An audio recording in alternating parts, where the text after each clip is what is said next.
This cannot keep happening. The Miami Heat just dropped another crucial game, this time to the Philadelphia 76ers. We'll recap this game as well as where the Miami Heat now sit in the Eastern Conference standings, as things have now got a bit more tight for the Miami Heat with just 7 games remaining. We'll break this all down on this episode of Heat Digest, where we create daily Miami Heat content. So if that interests you, subscribe to the channel, as 84% of you guys currently watching this video are not currently subscribed. We're on the road to 1,300 subscribers, so go down and click that subscribe button if you're not a part, or if you are a part of that 84%.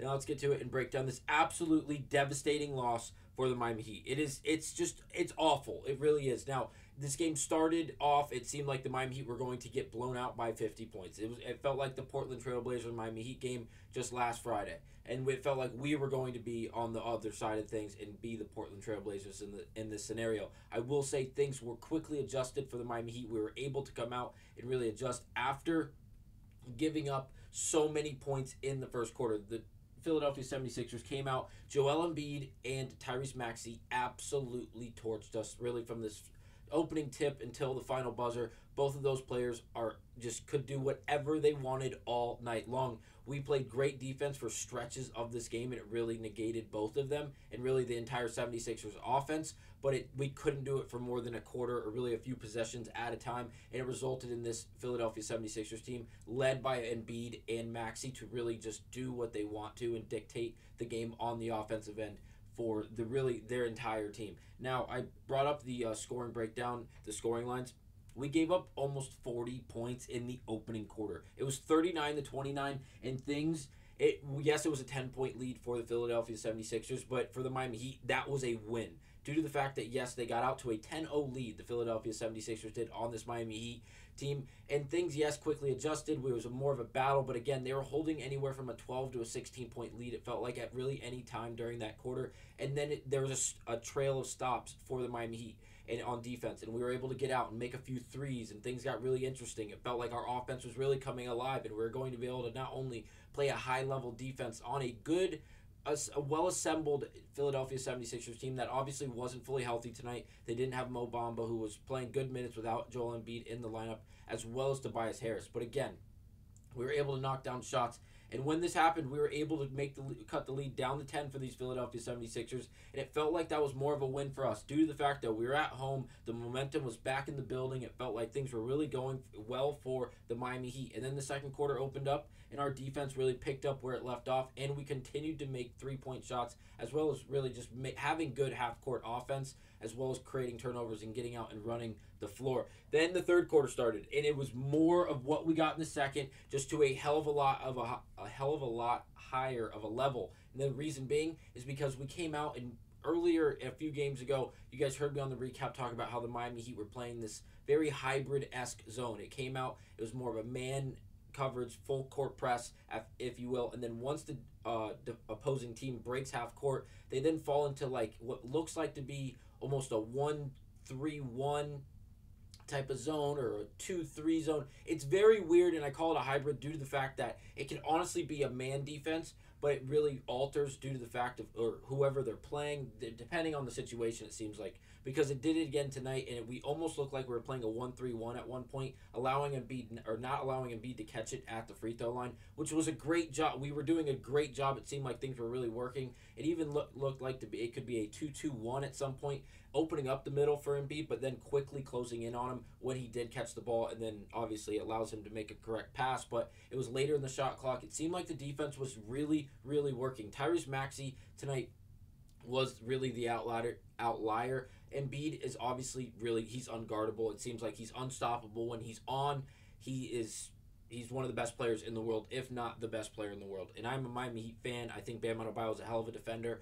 Tonight, it didn't matter if it was Bam, Jimmy Butler, a collage of the two of them, Hayward Heisman. It did not matter. And it went the same way with Tyrese Maxey, as both of those players for the 76ers got whatever they wanted whenever they wanted. It was not fun to watch because it kind of just felt like it every time it came down to the floor. It was like the 76ers need a bucket, and Tyrese had the ball in his hand, and they were on that two-man game with Joel Embiid. It felt like it was an automatic bucket every time down the floor for the 76ers, which is not good for this Miami Heat team, as it seems like just yes, they're two really good players, including Embiid, who's obviously the front runner for the MVP if he stays healthy.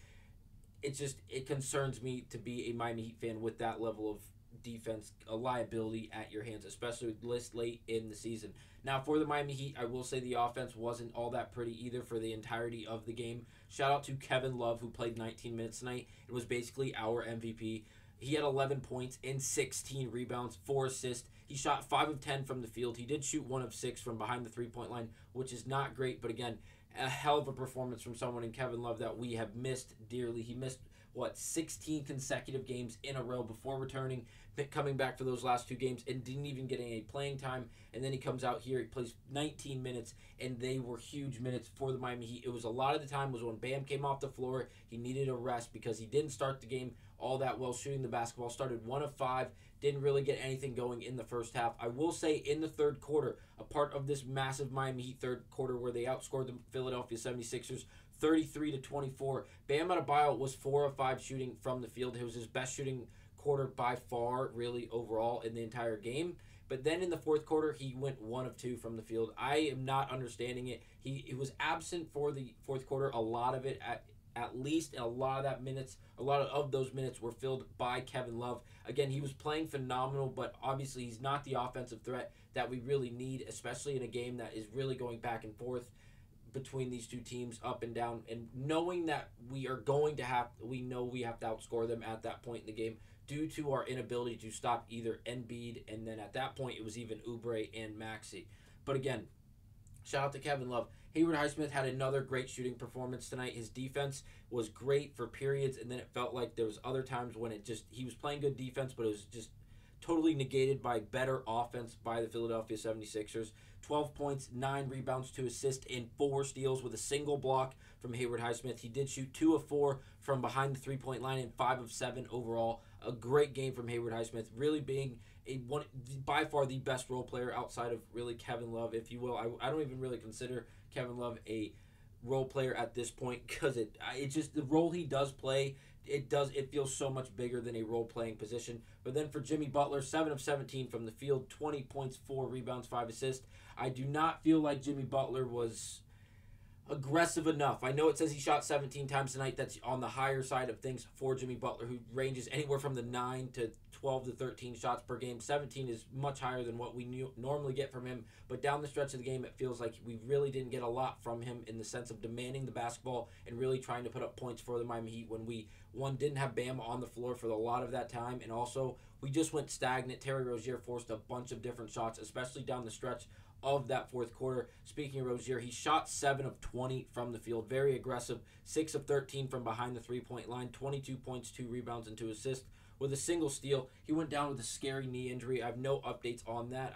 Nothing has been made public as of yet. I will get to you guys when I do have any information. But again, as of now, he did walk off on his own power. He seemed like he was fine after the immediate impact. But again, nothing concrete on his actual injury status.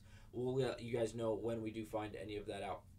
And then finally, Bam Adebayo, 6 of 15 from the field, 1 of 1 from behind the three-point line. Made his only free throw that he took, 14 points, 11 boards, and 3 assists with a single block. Not his greatest game, definitely ended better than it started. And when I say it ended, it was really just the third quarter. He was really absent for the fourth quarter. It felt like we hadn't seen him for an eternity after playing that. It felt like the entire third quarter for the Miami Heat. Now, here are the Eastern Conference standings. We are now, once again, holding the 6th seed. Did not last all that long for our Miami Heat, as they now are back in the 7th position at 42-34 on this NBA season.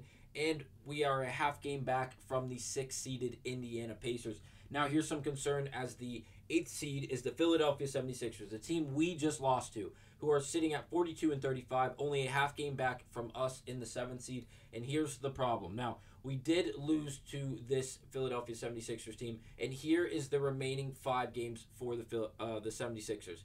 At Memphis, at San Antonio, then they come home for a 3-game homestand to finish out the season against Detroit, Orlando, and Brooklyn. That schedule is a hell of a lot easier than this Miami Heat schedule, as we do have one more game. We do have 6 games remaining to their 5. But again, at Houston, at Indiana, at Atlanta, before coming home to play a Western Conference team in Dallas that is no rollover, a hell of a team, as well as the final 2 games against the Toronto Raptors. Yes, we have the Hawks. Yes, we have the Raptors twice. But again, those 3 other teams are legitimate competitors for the playoffs on both sides, the East and the West. It's going to be very interesting because if we tie the Philadelphia 76ers in record, we did tie in the season series. Unfortunately, that is why one of the biggest reasons we needed to win this game tonight to take the season series against the Philadelphia 76ers and really propel ourselves through or up through the Eastern Conference standings, as now we are in the 7th seed. We are in the 6th seed. With a win tonight, we'd be at 43 and 33. We'd be a spot above the Indiana Pacers still, and we'd still be 2 games back from the New York Knicks, which is obviously okay, as we'd still be in a definitive playoff spot. So again, a absolutely devastating loss for this Miami Heat team. We do play again Sunday night, we play tonight, April 5th. At Houston. It's going to be brutal as it's on a back-to-back, the second night of a back-to-back, going from Miami to Houston. It's going to be interesting. A game we have to win to stay alive and hopefully get into a definitive playoff spot. But that's going to be it for this episode of Heat Digest. Thanks for watching. I'll see you guys on the next one.